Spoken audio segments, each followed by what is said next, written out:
Hello and namaste, my beautiful friends. I am Jill Loftus of Nuit Astrology. Welcome to your planetary energy forecast for the week of February 3rd, 2025. Now, this week is toned by several long wave energies that we've been experiencing. So try to find your footing with this deep Neptunian energy.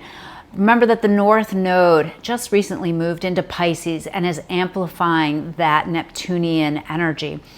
The North Node can be kind of like a volume up kind of, the dragon's head, right? It's accentuating, it adds fire, it adds heat, it adds volume, right, to an energy. And so with it being co-present with Neptune, which is very powerful in the sign of Pisces, well, we've been experiencing this energy for quite a while, and really we're going to be with it. It's going to be with us all month. So that's toning this week. Now, Venus is also co-present with them. They're forming kind of the three of them all together, forming this stellium, as we call it in astrology. But Venus is going to move on. Venus is on her way to the very last degree of Pisces. So we call that the anaretic degree. It's kind of a completion degree. It's kind of like a push to get your mission accomplished before you start the new curriculum, right? And so that will be occurring at the beginning of this week as well. And then she will move into the sign of Aries, which will be a distinct vibe change. Now remember that Venus is in her shadow. She is in the shadow of the retrograde. So she's going to be back here. These Venusian lessons of last week started on January 28th, but we're going to be processing some Pisces lessons related to Venus, but also some Aries lessons related to Venus. So it's very important to note on the 4th, when she slips into Aries, what that feels like, right? Going from that compassionate, deep, romantic, idealized Venus in Pisces to the warrior goddess. You know, she pulls out her sword. She wants what she wants. She's not as maybe thoughtful or intuitive. She's a little bit more driven, a little bit more passionate, a little bit more angry, frankly. She's in the sign that's typically ruled by Mars. And so it's an energy where she sometimes feels a little more volatile, and it can bring volatility to Venusian ruled things. So for example, finances, the markets, food, resources of any kind, okay? Love, romance. Remember, when Venus is in her shadow, we can make some choices that once we get to the end of this retrograde period, which is going to be mid-May, we might say, oh my gosh, what have I done? All right, so just be aware that there's this influence happening. Now, another thing to take note of is that from the beginning, the 1st of February, all the way till about the 17th, we have a difficult angle between Chiron, the part of us that feels broken or inherently unaccepted, feels damaged or wounded. That is in the sign of Aries and has been for a considerable amount of time. In fact, it's been parked at 19 degrees. So if you have anything at cardinal 19, which is Aries, Cancer, Libra, or Capricorn, it's been a point of tension. But now it's going to pick up a difficult angle to Mars. And so this is a redo, right? Because Mars is also retrograde. Now, Mars is actually in its retrograde. It's not just in the shadow. And it's moving backwards through the sign of Cancer. And Mars in Cancer is very reactive, emotionally reactive, sometimes very indecisive, but still wants to do something, right? Martian energy wants to act. And Cancerian energy is more like, kind of back and forth, and I'm not sure, right? Can be a little indecisive or not really straightforward, go for it energy. So there's also this kind of familial tension that can come up with Mars in Cancer. It's like, oh, I got to protect mine. It can bring up feelings of patriotism too, or dedication to a group or someone who feels like a group of people that might feel like their family or that you feel some kind of dedication to. And so it amplifies those energies as well. And so unfortunately, I think in many ways that's playing out in this kind of like people are grasping to find others who they feel connect with them. But there's this clash with the need to Chiron and Aries, solve your own problem, deal with your stuff, right? Be mature enough to handle that independence and accountability of Aries. So, so that tension is also kind of in play this week. Now, an interesting configuration that we do have as well is that when Venus goes into the sign of Aries, she will pretty immediately start to pick up a really nice connection to Pluto. So one of the beneficial energies that we'll be experiencing over the next year or so is as things enter into Aries, which will become much more in focus as the spring continues, because both Neptune and Saturn will be moving into Aries. But when they get there, they resonate beautifully with Pluto. So there's a transformative energy here as well with Venus in Aries. She's going to passionately want to do something, and change is well supported in that Aquarian area of life. So this could be a little bit more of a Venus who wants to fight for the common good or the greater good, because Aquarius can represent that. But also remember the shadow of Aquarius, which we're already seeing emerging, of this desire to make people conform, to be more concerned about the group than the individual, to sacrifice certain individuals or certain groups in order to, at least to have the perception of the betterment of others, which of course is never the case. We are all connected, okay? There is no hierarchy among human beings. What happens to one of us really does happen to all of us, and until we are understanding that that level of connection, and until we truly grasp that, we will all never be free. And that's part of what we're about to understand and go through over these next couple years. All right. A quick note as well on the 3rd. We also have a really long moon void. So there's not as many moon voids in February, thank goodness. But there's a significant one on the 3rd from 5:19 a.m. Eastern till 10:33 p.m. Eastern. So basically all day. Now the other good kind of energy, good, right? The good astrology, positive flow of energy is, even though Mars is having a little tangle with Chiron, Mars is connecting beautifully with Saturn this week. And so there is some structural support to the actions that you want to take. Saturn wants to build something. Saturn wants it to be enduring. Saturn wants it to have integrity. Now in Pisces, it can be more that something that you have to intuit the right way to go, or have to kind of understand things at a deeper level, understand the subconscious triggers, understand how things are working kind of behind the scenes. But if you can bring that intuitive sense to that and understand kind of how you're being led, right? How you're kind of being funneled in one directed or in one direction. It's almost like, oh, you know, again, it's like feeling around in the dark when you've got all this Pisces energy firing, right? It's like, I think I'm going in the right direction, right? But you have to kind of intuit things. And if you do, if you really tune into that intuition, then the Saturn is there to support you. It's almost like, you know, what's the jump and the net will appear?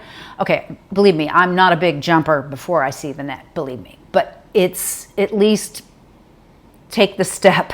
Take the step and see if you can feel the ground meeting you beneath your foot. Trust that process, trust the flow. So there is some lovely energy, and that's in play all week.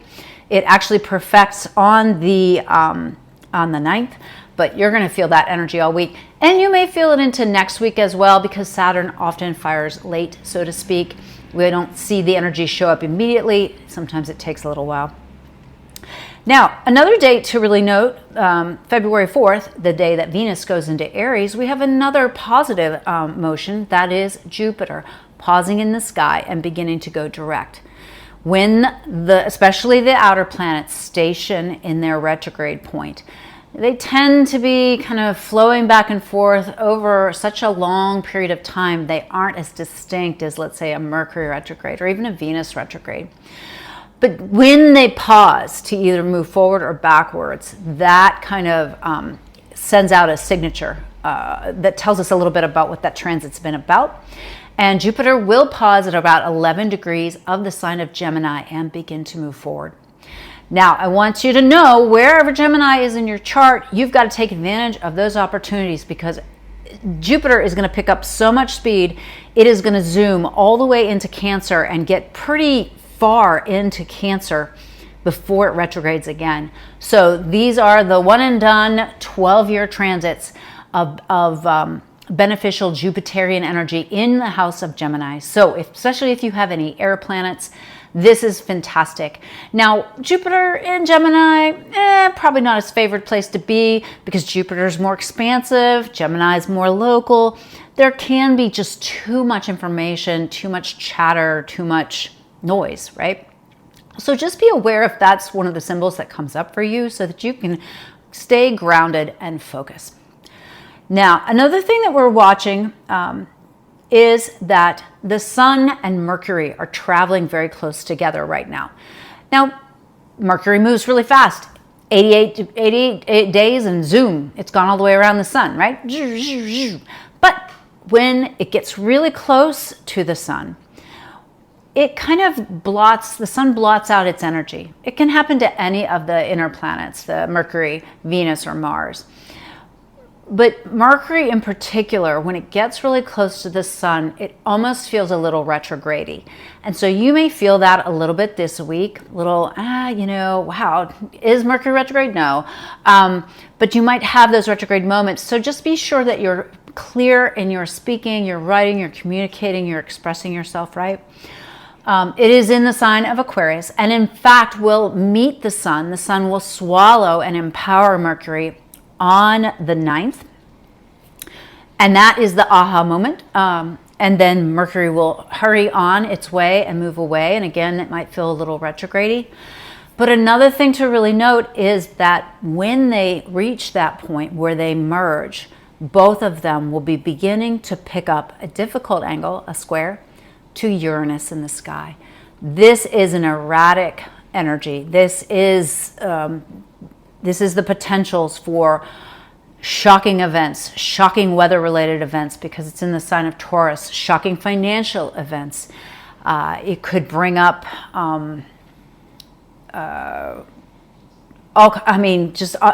it's almost like with Uranus, you can't predict it because it's Uranus. It's going to have to be something left field, right? But that means it just adds this really destabilizing force to the end of the week and the entrance into next week. So you're going to have to try to be a little bit more nimble, a little more adaptable, a little more, able to adjust to circumstances as we get towards the end of the week. So be prepared for, weather events for sure, but even issues related to currencies, money, supply chains, all of this. It's almost like everything that you try to rely on just all of a sudden becomes very unreliable. So have your backup systems in plan. Okay. All right, so for the light for this week, I'm loving Jupiter Direct. A little bit of beneficial energy is good, and then I love the idea that she's speeding on and getting into Cancer, because she likes to be in Cancer more than she likes to be in Gemini. I'm also digging the Mars trine to Saturn. Don't hate on Saturn. Saturn is your friend, right? So dedicate yourself in that Pisces area of life to where Neptune has inspired you to do some work. And here comes Saturn letting you know where to firm it up. And then Venus sextile Pluto, that's just a lovely little spark. Now, it might not be the most comfortable or seem like the most beneficial energy, or could bring up a surprising opportunity that feels a little, a lot, like it's a lot, like it's a big change or a big leap of faith in some way.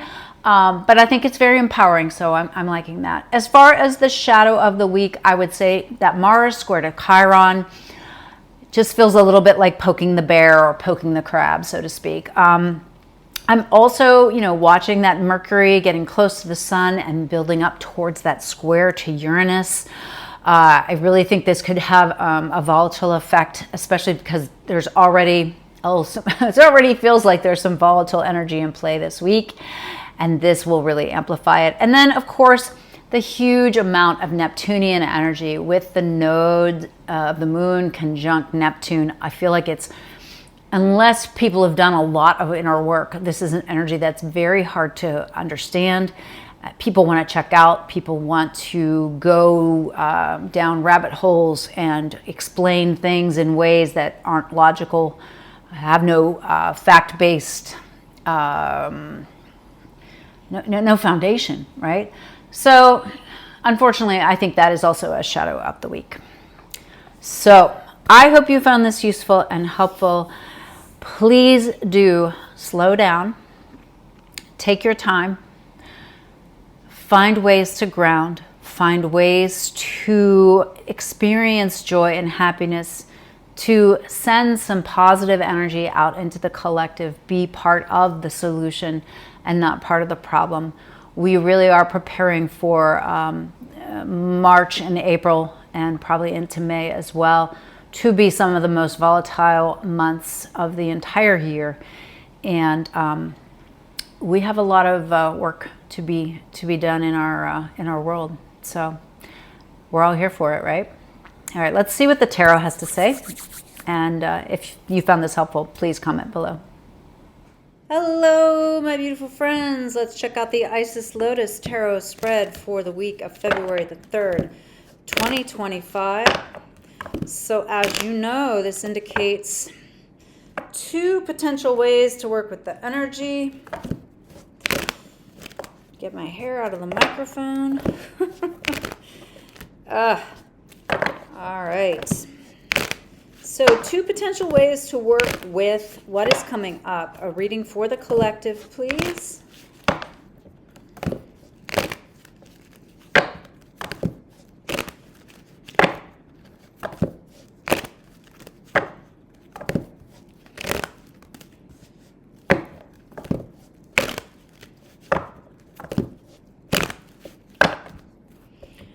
Okay, so as you know, the basic influence of the past is the first card, which is the Emperor. So this is interesting. We're either dealing with somebody who is the Emperor, we're dealing with their choices, or we are feeling in charge. Okay, we're feeling like we have to make some major life decisions. And then there's you, Eight of Wands, needing to stay nimble and pivot quickly. Things are going to happen very quickly this week. The environment, the moon, there's a lot of emotionality. There's a lot happening below the surface, behind the scenes. There's a lot of unknown factors here. You must tune into your intuition. And as these energies culminate, justice. We have to make some decisions. We have to be concerned about what's fair, what's right, what's the right thing to do, the right choices to make. All right, the key card of the future is Temperance. We cannot go to extremes. We have to be balanced, rational, and wise. All right, the two opposing energies, Five of Swords.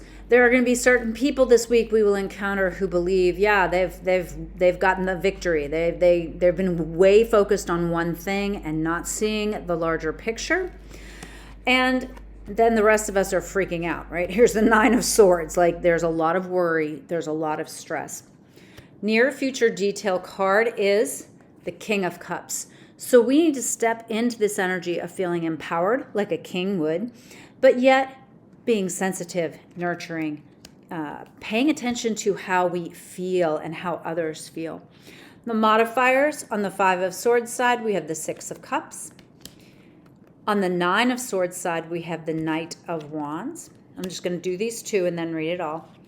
Okay, and then over with the Five of Swords and the Six of Cups, we have the Fool.